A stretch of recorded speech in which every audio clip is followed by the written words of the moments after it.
What's up mga kalkal, mga tandem? What's up, what's up? Ready na tayo para sa interview natin. Preparation natin for interview. Hindi naman tayo live talaga na pupunta sa studio, ganon, nagagawin natin mga kalkal, mga tandem. So sa top, Sa okay sa Google. top, Google. okay sa top, no? Pero pag sa baba, naka-short. Tignan nyo naman ako, pakita mo ako naka-short. Sa top, okay. Oo. Pero pag sa baba, dito sa baba, Sa baba, oh. sa baba, naka-short lang. Shorts lang sa taas. Taas lang. Formang-forma. Forma. Sabi ko, susuot ako ng ganyan. Sabi niya, hindi naman makikita. Uy, hindi Sabi mo niya. makita. Kasi by Zoom naman tayo. By Zoom naman tayo mga tandem, mga kalkal. So, top lang yung isusuot natin. Di ba? Sa taas, okay siya. Formang-forma. Mag-behind the scenes na lang tayo mamaya mga tandem, mga kalkal. So yun, inaayos namin yung ano namin ngayon. So ito yung gagamitin natin. Yan, tripod lang. Tripod mali. natin na maliit. Tapos, ito na yung ilaw natin. Ito yung ginagamit natin na pang dumpster na ilaw. Tapos dito na tayo sa guro.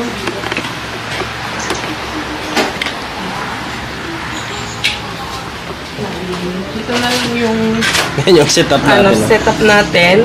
DIY na pader. Upo kami dito ni Brian. Tapos, yung mesa siguro, ilalagay na lang dito. Papatong dyan. Ganun Patong siya. nyo lang. Yan na lang kami mamaya. Diba?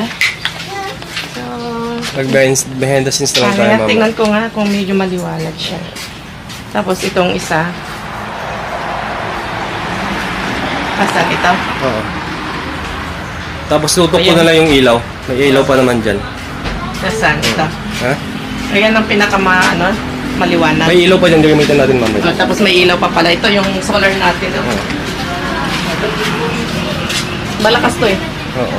Mm. So, Tutok pa na lang natin. tutok na lang natin. Yan na lang siguro. Oo.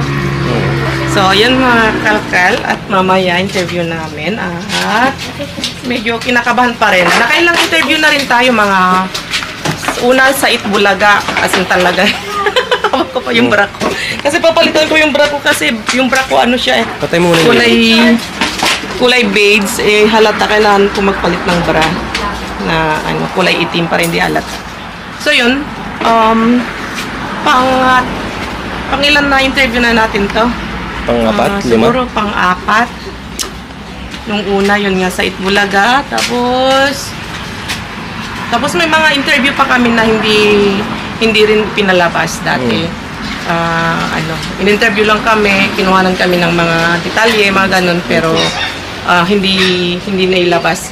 Pero ganun talaga siguro kasi pinagpipilian talaga. Pero itong gagawin kasi natin is live mismo, live sa FB. Kaya on the spot na mamaya mapapanood ng yung yung kanilang show is 12 noon to 2 p.m. Yung kanilang schedule. Yun yung schedule ng live na ng interview nila sa Let's 25. Get Ready TV radio. Ayan, sa Net 25 tayo, ma-interview tayo sa Net 25 na pagmamay-ari ng mga Iglesia ni Cristo. yan mga kaibigan ng Iglesia ni Cristo. Kaya shout out sa lahat ng mga viewers namin, mga followers namin na Iglesia ni Cristo. Maraming salamat sa Tiwala. sa tiwala at sa suporta na binibigay nyo sa amin ni Katandem. Kaya thank you sa lahat ng mga Iglesia ni Cristo po around the world po.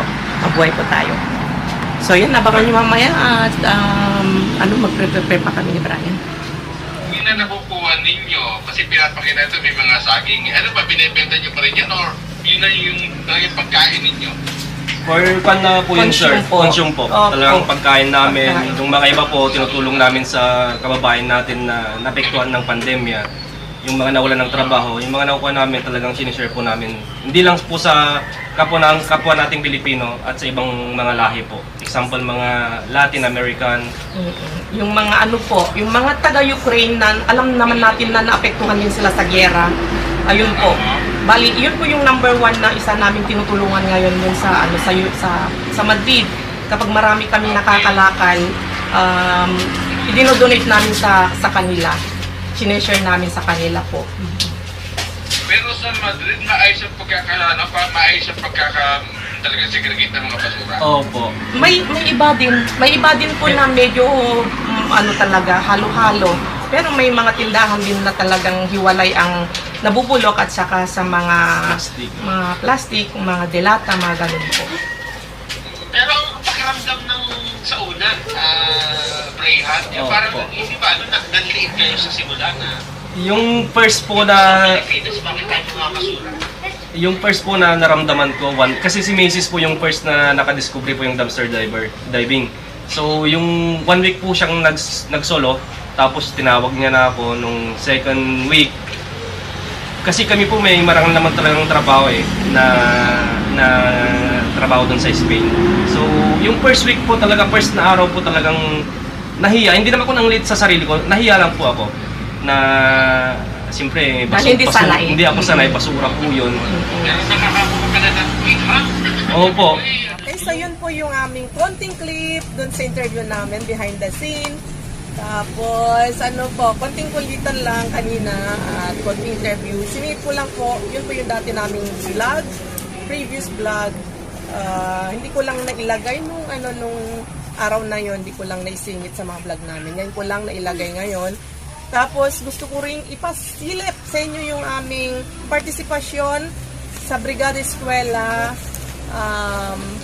na nangyari po yun. Parang nagbigay kami ng konting inspirasyon, konting tulong para sa mga bata, para din po masaya yung mga bata. Bago magpasukan, nagbigay po tayo ng konting tulong mula sa K5 Madrid na galing kina Kaikit, Lorenzo Maligod, Loida Talosa, Katoto na si Bautista TV Spain, tapos kay Brajas TV at Jess Vlog.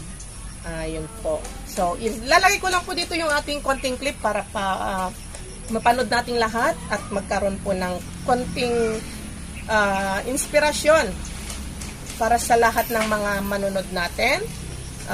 Ito na po yung mga naipon natin sa stars, sa mga nagseson ng mga stars, sa lahat ng mga nagbibigay ng konting kada live natin, mga konting stars, nagseson sila. Tapos, sa mga nakasubscribe sa amin sa Facebook page, yung mga ambag ninyo. So, eto na po yung pinag-ambag-ambagan nating lahat. Kaya, thank you sa suporta. Panoorin nating lahat. Sabay-sabay natin panoorin. 1, 2, 3, go! Yay! Bilang bahagi ng Brigada Eskwela, dekalidad na edukasyon na isulong sa isang paaralan sa Navotas City, si Aldrin Puno sa detalye. Patuloy na isinusulong ng North Bay Boulevard Elementary School, NBBS proper, lungsod ng Navotas, ang dekalidad na edukasyon bilang tugon sa hamon ng ligtas na balik-aral at bilang paggagapay sa layuning ito ng paaralan ay pinangunahan ng Bosben Medical and Rescue Team, isang non-government organization, ang pagtuturo ng disaster preparedness and awareness sa mga kabataang mag-aaral. Ang mga estudyante ay tumanggap din ng pito o whistle na kanilang magagamit sa sakuna o anumang kalamidad upang magligtas ng buhay. Kasunod nito ay pinamahagi din ng grupo sa 100 kabataang estudyante ang mga school supplies at food packs na kanilang inihanda. Hindi rin nagpahuli ang mga bird tricks ni Kuyang Honored King na lalong nagpasaya at nagpasigla sa mga kabataan, mga ibong nagbabasketball, nag-iipon ng barya sa alkansya at naghatid pa ng birthday greeting sa isang miyembro ng grupo. Labis naman ang kasiyahan ng mga magulang at mga guro dahil sa mga regalong natanggap ng mga mag-aaral. Samantala, pinasalamatan ng pangasiwa ng paaralan ng nasabing grupo, gayon din ang mga individual donors na ang ilan ay mula pa sa bansang Australia at ang Team K5, mga dumpster diver sa Madrid, Spain, dahil sa napakaproduktibo at matagumpay na Brigada Eskwela na isinagawa sa kanilang paaralan. Para sa Radyo Agila, Aldrin Puno, matatag, matapang, matapat. Good morning, welcome back ulit sa ating channel. Ngayong araw na to ay pupunta tayo sana sa bahay ng kapatid ni Salemo. Sasaglitin lang natin yung babaunin natin bukas ng mais, konting gulay, para may partner nung pupunin natin na imumukbang natin bukas. Kaya samahan nyo kami. konting joyride lang, konting ano lang, kwentuhan doon. At siyempre, mamaya na tayo, balik din tayo agad dito sa bahay. Okay, tara.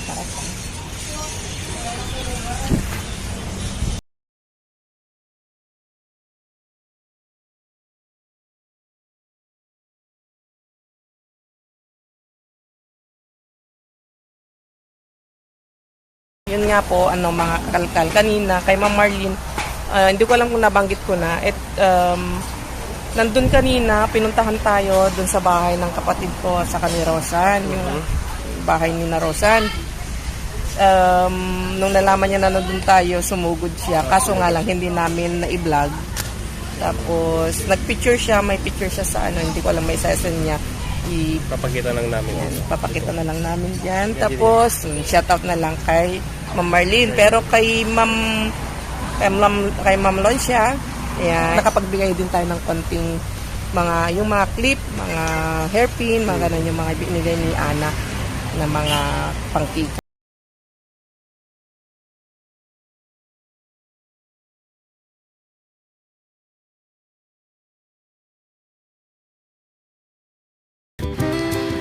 Ganyan kasi yung muhon na inilalagay ng mga surveyor. Maliit, tapos nakabaon, tapos konting lang. Hindi ko alam ba natabunan na yan, Wayne, tabunan na, no? Mahaba, ewan ko, mataas yan dati, pero siguro natatabunan ng lupa. Ay, baro? Okay. Ayan, so, ganyan kasi ang ilalagay ng mga surveyor, medyo maliit, babaon lang sa lupa. May marker lang, pero kasi dito dinadaanan ng tubig, kaya ang ilagay natin ay yung medyo mataas-taas para hindi siya matabunan. Dahil mamaya magagilap na naman tayo yung mga yung mga marker. Tulad niyan, natatabunan yan Tabi lang diyan yung muhon natin. Muhon yan yung sa kabila. Titimpla lang sila ng semento para makapagbuhos na sila. Doon nila titimplahin. Sa mga nagtatanong po kung magkano po ang bayad namin, na binayad namin sa mga surveyor, ayun po, 7,500 po yung binayad namin sa kanila. Dito lang sa amin dito. Pero hindi ko alam sa inyong mga location. Kaya lalagay namin yung contact number para kayo nang bahalang kipag-usap po.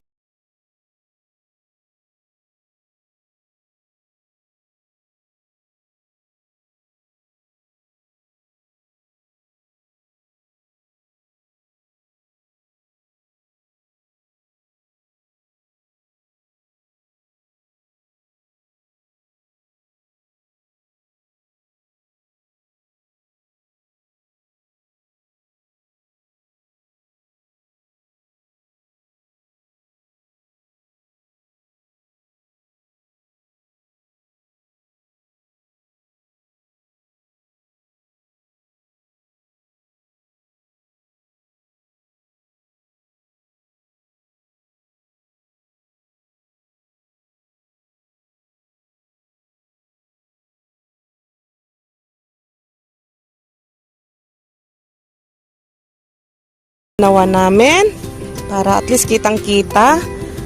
Yan. Kasi yung ibang muhon dito nakatanim.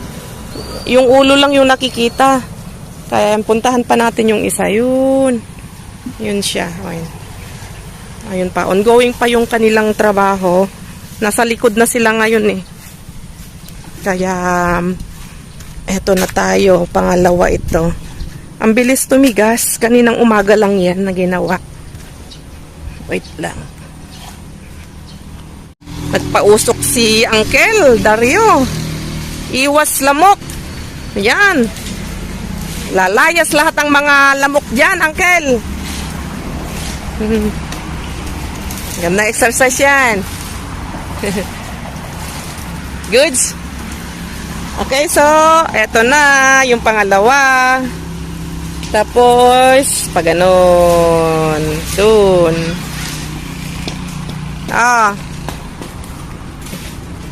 Tingnan natin yung sa likod. Bubuhos sila Ayan, nagbubuhos si Brian.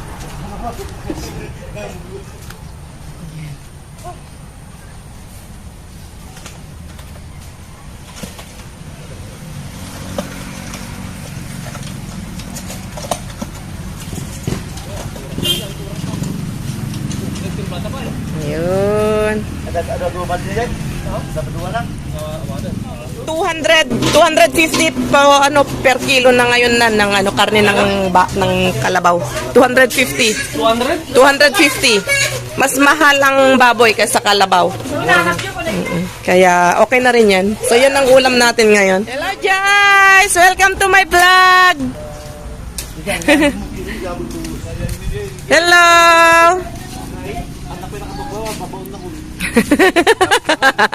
Di ka pinakababa niya. Oh, bagkatom ka na yung may sadya yun. Okay. Nagbaramanan. Siyempre na ano siya, na basa. Ayaw niya inumin eh. Oo. Matapang siguro sa kanya. Pero kung may halo sa juice, pwede. Inumin niya mamaya. Inom ka mamaya ng gamot, ha? Ha? Ha, Jace? JC? Hello, vlog. Yan, makikita ka sa vlog. Eh, minsan tinatanong mo kung nandun ka sa vlog. O, ngayon, nandito ka sa vlog ngayon. O. O, sabihin mo kay mama. Hello, mama. Ano, yun yung marker natin. Yung saan yung lupa natin yan. Para alam natin kung saan banda yung lupa natin. Nako. Nagbabadya at ang ulan. Nakulog siya. Nakulog. Kaso nasan na ako kanina, yung sinasabi ko. Ayun, so ang nilagyan lang ay kada yung corner. Oo, yun, yung isa doon, pag ganito. Tapos pag ganon, may isang muhon doon. Tapos pag ganito at pabalik doon. So yun yung ating lupa. Kaya at least tapos na yung ating muhon. Yan, yung mga nagsasuggest noon na bakit din natin nilagyan ng ganito, semento, mataas, bakit kahoy lang. Ayun, inano namin kasi nga, yung araw na yun ay nagbabadya yung ulan, kaya hindi namin nilagyan ng muhon. Dahil ang ano namin, ang gusto namin ay ibuhos namin. Yan, ganyan, tulad yung ginagawa nila ngayon. Tapos mataas. Kasi kapag maliit lang tapos nakatanim lang, konti lang yung nakalagay, nakikita. Maano siya, matatabunan ng lupa. Yan. Okay na yung ating muhon.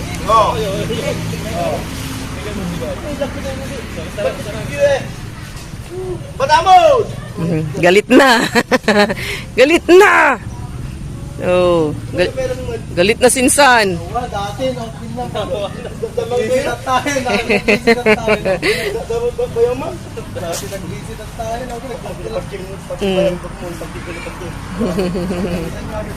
Pagod na mga yan. Kaninang umaga pa yan eh.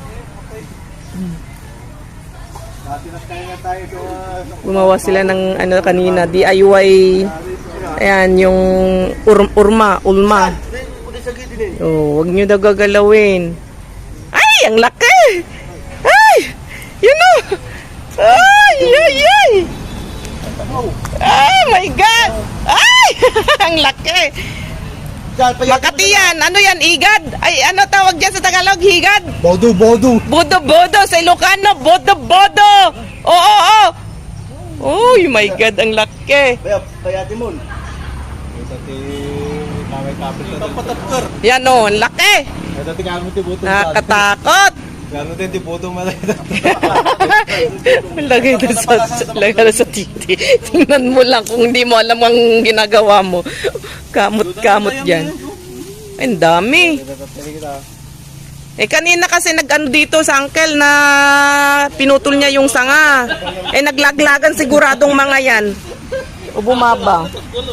Ayan.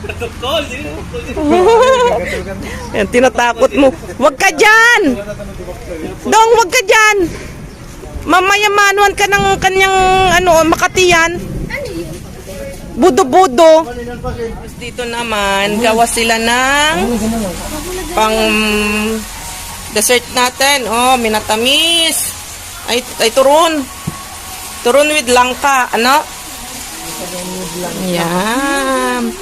Turon with langka. Ayan siya. Turon with langka. Yan ang memeryendahin natin. Dito lang yung vlog namin at medyo mahaba-haba na. No? See you bukas sa, See you ano, bukas. sa doon sa pupuntahan natin bukas. Okay? Adios.